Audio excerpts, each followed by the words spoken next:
The call came on a Tuesday morning while I was reviewing quarterly reports for Sterling Hospitality Group. My assistant buzzed through, "Mr. Sterling, you have a call from Elegant Events Wedding Planning." I almost declined. Then I remembered, my younger brother Marcus was getting married next month. I'd paid the deposit 6 months ago when I heard they were struggling with costs. $50,000 to ensure my brother had the wedding he dreamed of. The family never knew it came from me. David Sterling speaking. "Mr. Sterling, this is Amanda from Elegant Events. I'm calling about the Henderson Miller wedding next month." Her voice sounded strained. "I have some uncomfortable news about your invitation." I set down my pen. "Go ahead. Your family contacted us yesterday. They've asked us to remove you from the guest list entirely. They said there was a family disagreement, and they specifically requested that you not attend the ceremony or reception." The words hit like a physical blow, but I kept my voice steady. "I see. However," Amanda continued quickly, "they also asked if they could keep the $50,000 deposit you paid for the event." Mrs. Henderson said the family had already spent that money on other wedding expenses. For a moment I said nothing. Through my office window I could see the city skyline, half of which I owned through various investment companies. My family had no idea that their disappointing son, who they claimed never amounted to anything, controlled a hospitality empire worth $3.8 billion. "Mr. Sterling? Are you there?" "Yes," I said calmly. "I'd like you to cancel the entire wedding." "I'm sorry, what?" "Cancel the Henderson Miller wedding. All of it. The venue, the catering, the flowers, everything." Amanda's voice rose in panic. "Sir, I don't understand. You're not the groom, you can't just—" "Amanda," I interrupted gently, "what's the name of your company?" "Elegant Events Wedding Planning." "And who owns Elegant Events?" I heard papers rustling. Sterling Event Holdings." "And who owns Sterling Event Holdings?" A longer pause. "Sterling Hospitality Group." "That's right. And I'm David Sterling, CEO and sole owner of Sterling Hospitality Group. So yes, I can cancel this wedding. In fact, let me be more specific.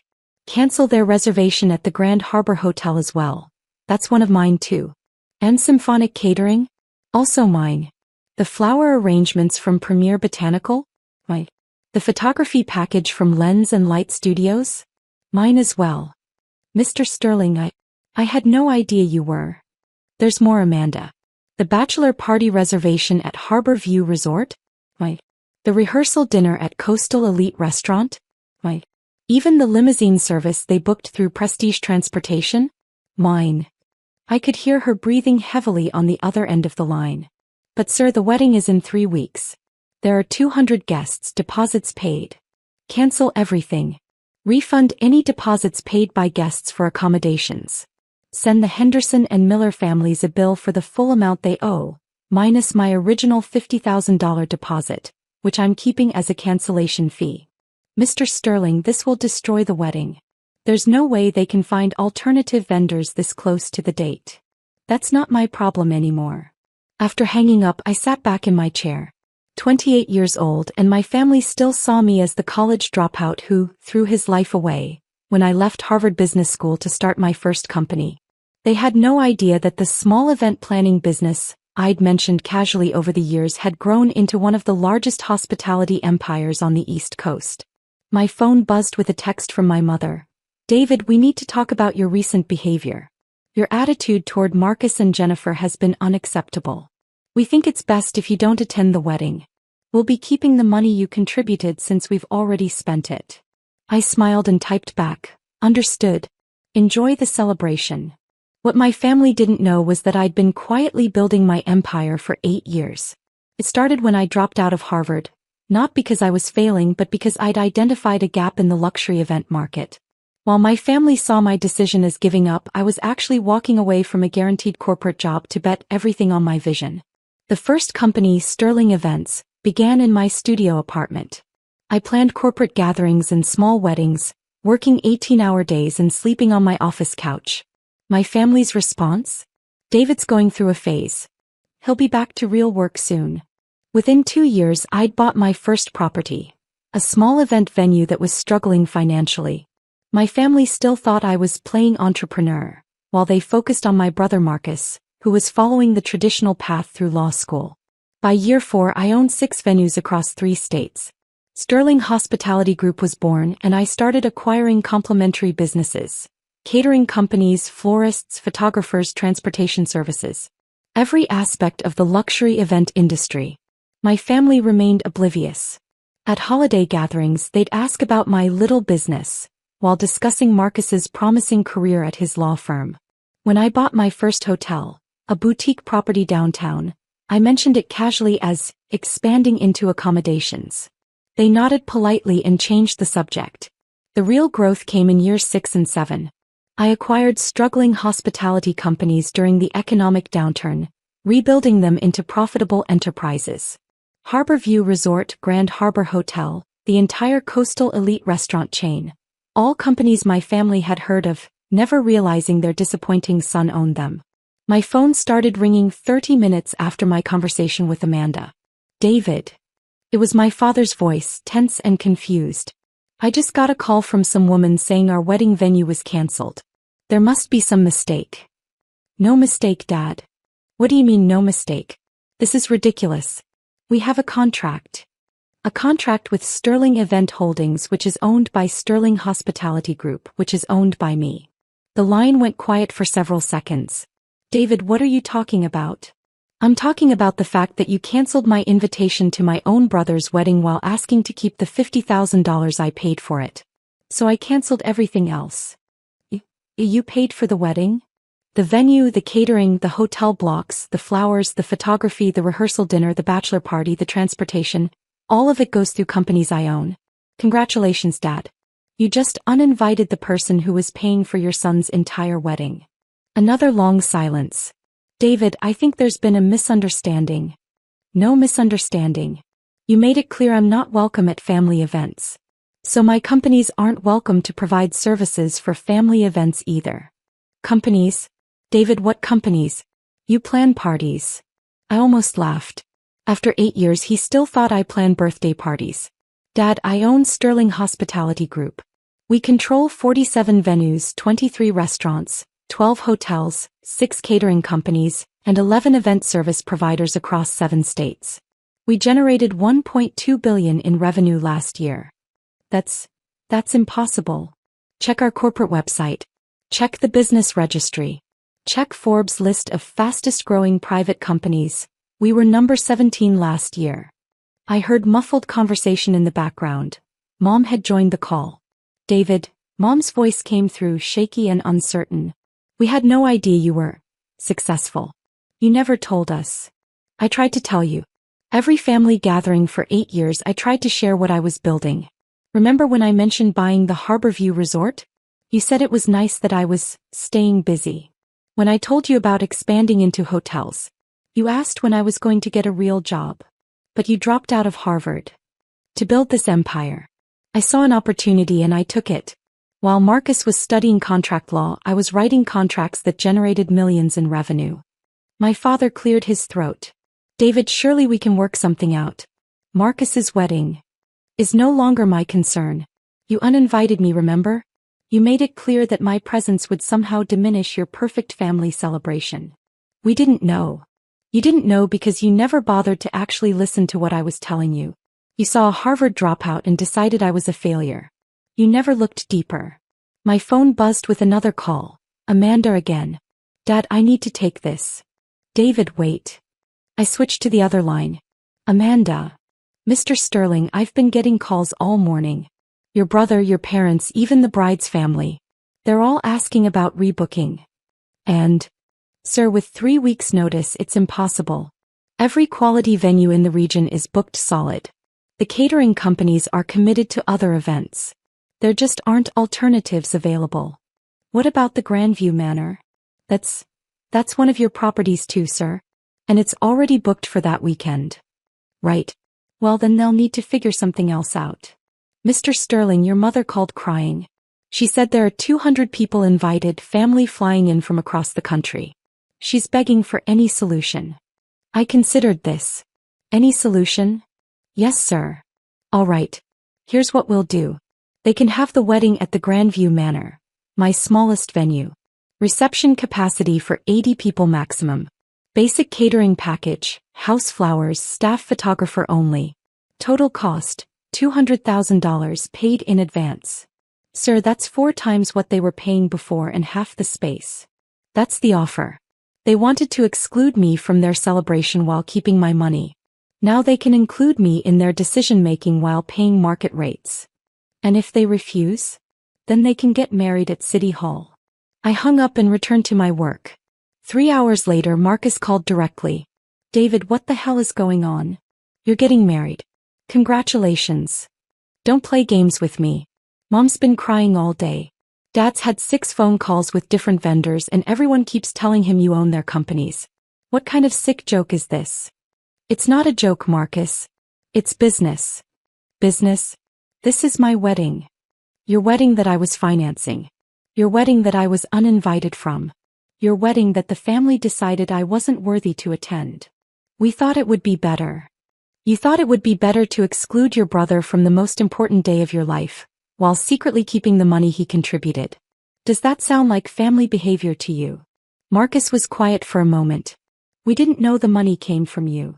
Mom asked me for help 6 months ago. She said you were struggling with wedding costs and Jennifer's family couldn't contribute much. I wrote a check for $50,000 that same day. David, I didn't know. You didn't know because you never asked. Just like you never asked about my business, my life, or anything else. You just assumed I was the family screw-up and moved on. That's not true. Marcus, when was the last time you asked me a genuine question about my life? When was the last time any of you showed actual interest in what I do? The line was quiet. I'll make you a deal, I continued. You can have your wedding at one of my venues. But I want 3 things. A formal apology from the entire family, an acknowledgement that you misjudged me, and my invitation restored. Not as a courtesy but because you actually want me there. David, of course we want you there. Do you? Or do you want my money there? That's not fair. Fair? You uninvited your own brother from your wedding while keeping his financial contribution. Explain to me what's fair about that. Marcus sighed heavily. What happens if we don't agree to your terms? Then you figure out how to have a wedding with 3 weeks' notice and no connections in the industry. Good luck with that. And if we do agree? Then you get married at a beautiful venue with excellent service, and your brother stands beside you as family should. I need to talk to Jennifer and our parents. Of course you do. That evening my phone rang again. This time it was Jennifer, Marcus's fiancée. David? It's Jennifer. I think we need to talk. Congratulations on your engagement. Thank you. Listen, I had no idea about any of this. Marcus never told me you were helping with costs, and I certainly didn't know about your businesses. Most people don't. I've been doing research all afternoon. Sterling Hospitality Group is huge. You own half the venues I dreamed of having my wedding at when I was growing up. It's been a good few years. David, I owe you an apology. We all do. I was there when your parents decided not to invite you. I should have spoken up.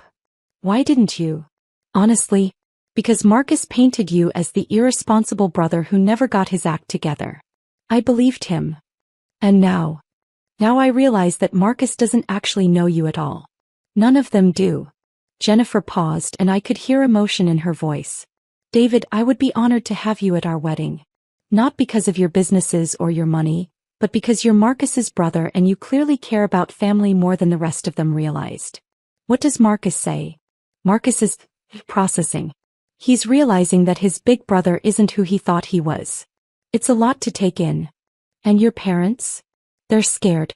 They've spent years treating you like the family disappointment, and now they're learning you're probably the most successful person in the room at any gathering. Success isn't just about money. No, but respect should be about recognizing when someone deserves it. And clearly you've deserved it for a long time. The next day Amanda called with an update. Mr. Sterling, your family has accepted your terms.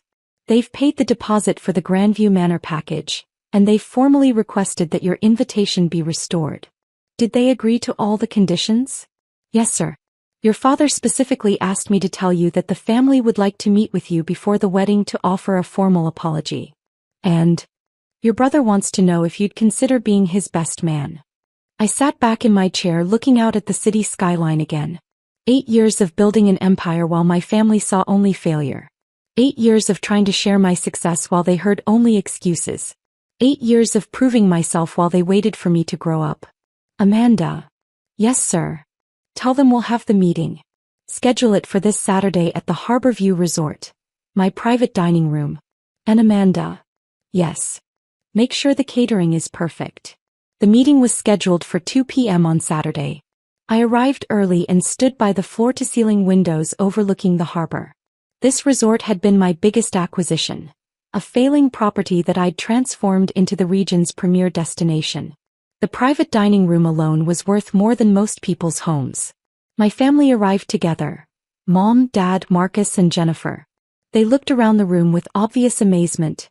Crystal chandeliers, hand-carved furniture, a view that stretched for miles across the water. David, Dad said, extending his hand formally. Thank you for meeting with us. Have a seat. They settled around the mahogany table as servers brought in lunch, prepared by the same kitchen that catered to governors and celebrities. This place is incredible, Mom said quietly. I had no idea that I owned it. I mentioned buying a resort property 3 years ago. You said you were expanding your business. This was the expansion. Dad cleared his throat. David, we owe you an apology. A major one. Go ahead. We misjudged you. Badly. For years, we saw what we expected to see instead of what was actually happening. Marcus leaned forward. David, I'm sorry. I'm sorry for dismissing your achievements, for assuming you were irresponsible, and for letting the family uninvite you from my wedding. Why did you assume I was irresponsible? Because you dropped out of Harvard. Because you never had a traditional job. Because you never bragged about your success. Would bragging have helped? No, but maybe if you'd been more direct about what you were building. I smiled slightly. Marcus, I told you 3 years ago that I'd acquired a hotel chain. You said, that's nice, and changed the subject to your latest case at the law firm. I didn't realize you meant you owned them. What did you think I meant? He had no answer. Jennifer spoke up. David, we'd like to start over. All of us. We want to know about your life, your business, your plans. We want to be real family. And if I hadn't turned out to be wealthy? What then?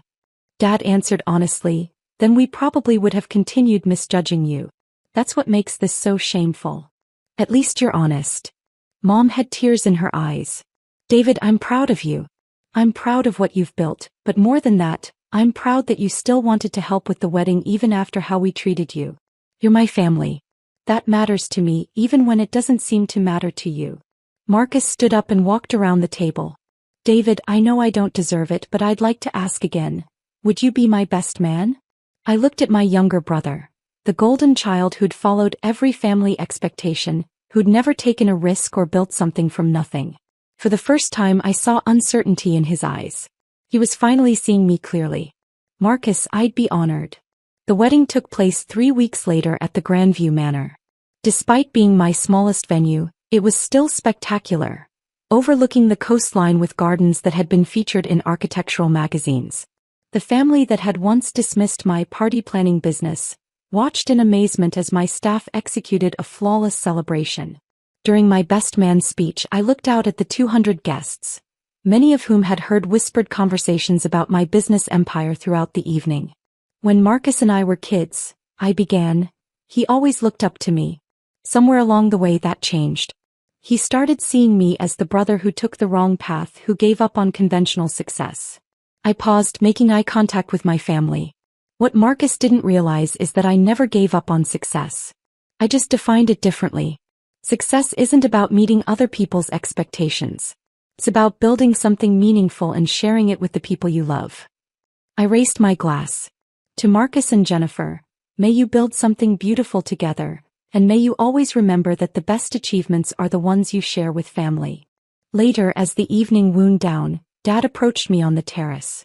David, I have a question. Sure. Why didn't you just tell us? Why let us think you were struggling all these years? I considered this carefully. Dad, I tried to tell you. But more than that, I wanted you to be proud of me for who I was, not what I owned. I wanted you to see that dropping out of Harvard was the right choice, that building something from scratch had value. And we failed that test. You did. But you passed the test that mattered more. Which test was that? Tonight. When you had the chance to choose pride over family, you chose family. When you realized you were wrong, you admitted it. That's worth more than years of recognition. Dad put his hand on my shoulder. I'm proud of you, son. Not just for your success but for your character. You had every right to walk away from this family, and instead you saved your brother's wedding. Family is family, Dad. Even when they don't act like it. As I drove home that night, I reflected on the 8 years I'd spent building my empire in plain sight of a family that couldn't see it. The Harvard dropout who became a billionaire. The party planner who created a hospitality dynasty. The family disappointment who turned out to be the family foundation. My phone buzzed with a text from Marcus. Thank you for everything. I'm sorry it took me so long to see who you really are. I'm lucky to have you as a brother. I smiled and typed back, welcome to the family business. Because that's what it had always been about. Not just building companies but building something that could bring family together. It just took them a little longer to realize it. The next morning I woke up to 17 missed calls and 43 text messages. The wedding had been featured on several social media accounts, and people were sharing photos of the venue, the food, and the celebration. But more importantly, I had messages from my parents, my brother, and Jennifer, all asking when we could have dinner again. Real dinner this time. Family dinner. As I sat in my office Monday morning looking out at the city skyline that I'd helped shape, I realized something important. Success isn't about proving people wrong. It's about being strong enough to keep loving them even when they are wrong. And sometimes if you're patient enough, they figure it out on their own.